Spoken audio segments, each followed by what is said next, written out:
Carlos Alberto Silva Júnior, da liderança Advocacy. Eu presto consultoria para a FENAM e algumas outras entidades sindicais. Inicialmente, quero agradecer a você, Vital, e a Audrey Pedrola, do Sindicemp, Ceará, pelo convite para bater um papo com vocês aqui. E, assim, o ruim de falar por último é que as pessoas vão falando já tudo que a gente tinha que falar aqui. O Bruno foi bastante feliz na explanação dele aqui, porque o que é que acontece? Esse governo que está hoje aí, e aí eu não vou fazer juízo de valor, sendo de esquerda, de direita, isso, ele não tem um projeto consolidado para o país. Porque, diferentemente de um governo neoliberal, onde você tem intenções neoliberais para poder seguir na frente, esse é um governo de teste. Ele testa a vida das pessoas, ele testa a saúde das pessoas, ele testa a saúde financeira das pessoas, ele sai testando, ele brinca com as pessoas. Porque ele não tem uma linha definida política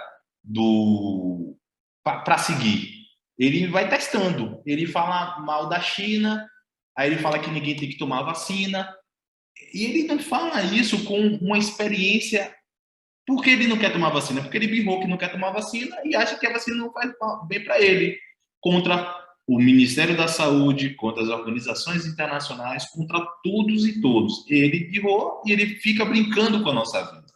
E aí o nosso grande desafio aqui, os analistas políticos, os assessores aqui, é entender minimamente o que é esse governo.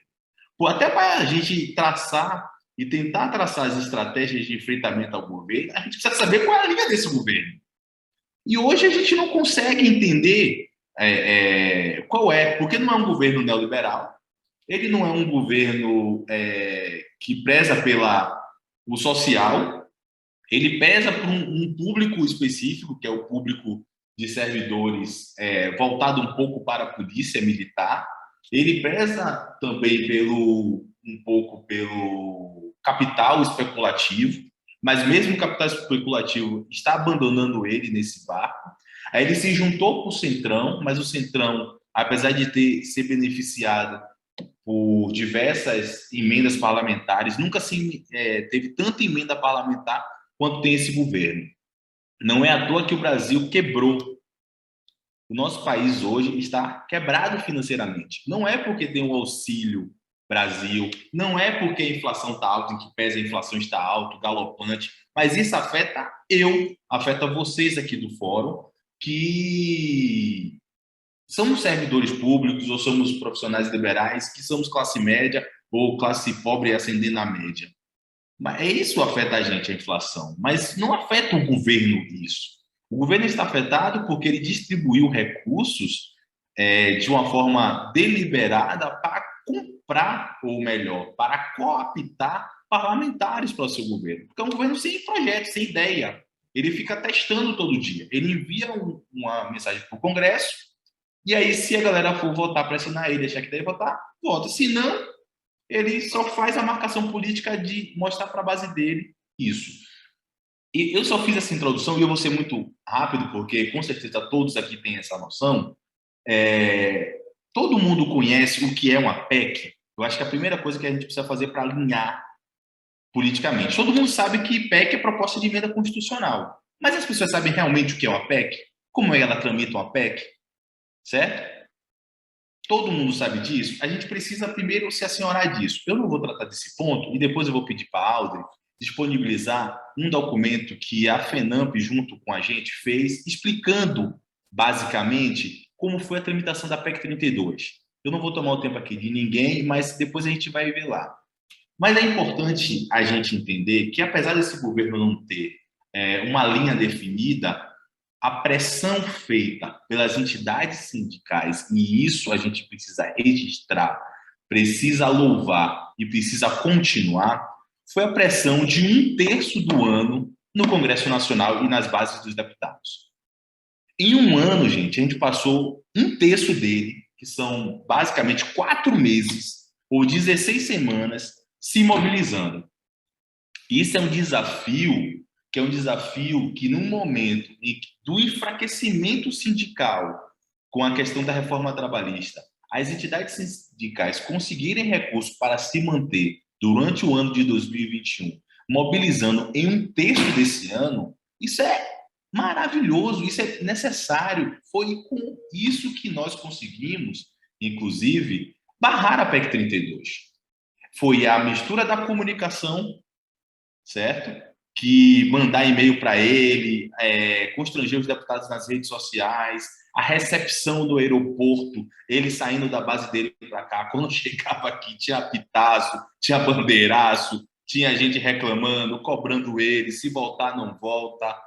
Então, isso fez com que os deputados se assustassem sobre isso e percebessem que a eleição próxima não permitiria que eles viessem a se reeleger e eles não quiseram pagar essa fatura.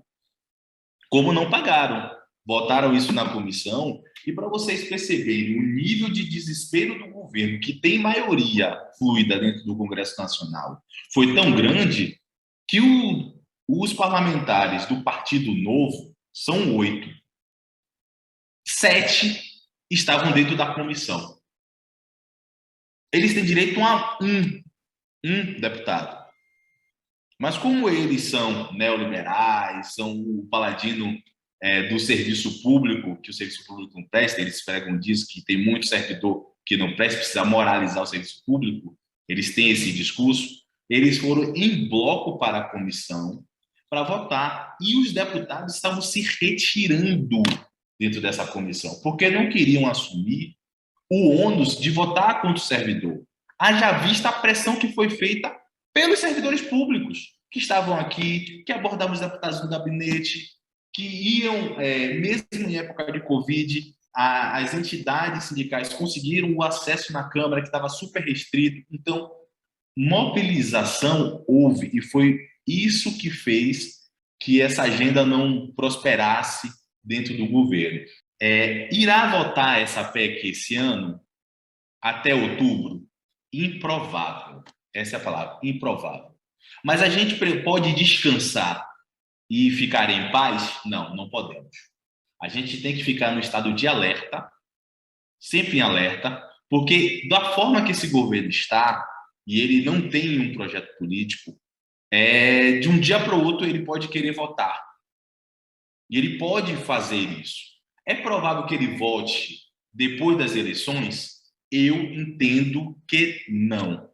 Porque tentou-se fazer isso em outras reformas, tentou-se fazer isso depois da eleição. O deputado que perde, ele já não vai mais para o parlamento. Ele só fica ali para poder fazer as coisas e tocar a vida. E o que ganha, ele não vai assumir esse ônus de um governo que possivelmente venha a perder com outro governo já chegando. A possibilidade de haver uma votação sobre a PEC 32, na minha visão, é que o governo Bolsonaro seja reeleito e esses deputados que estão aí façam um gesto para esse governo. Não sendo isso, é muito improvável que haja essa votação lá em novembro, dezembro desse ano. Mas é importante a gente entender que isso não significa que a gente pode se desmobilizar, se dispersar, deixar de nos unir, porque, só para finalizar, Vital, eu já sei que eu estourei do tempo, é importante essa união do FONASEF, do FONACAT, de todos os fóruns possíveis, para que a gente deixe as nossas divergências de lado, porque elas existem, porque o nosso bem maior é lutar contra esse governo que quer fazer, não posso nem dizer a palavra que eu queria dizer, quer fazer maldades contra o serviço público, contra o servidor, contra a classe trabalhadora, contra a população que mais precisa de políticas públicas nesse país. Então, eu vou encerrar aqui. Eu só queria fazer esse introito aqui, eu tinha algumas coisas para falar, mas quero dizer que, como é um bate-papo, eu estou à disposição de vocês para que a gente possa ir tentando alinhar as coisas aqui e alinhavar para que a gente possa não permitir retrocessos para o serviço público e para a população no nosso país. Obrigado, gente.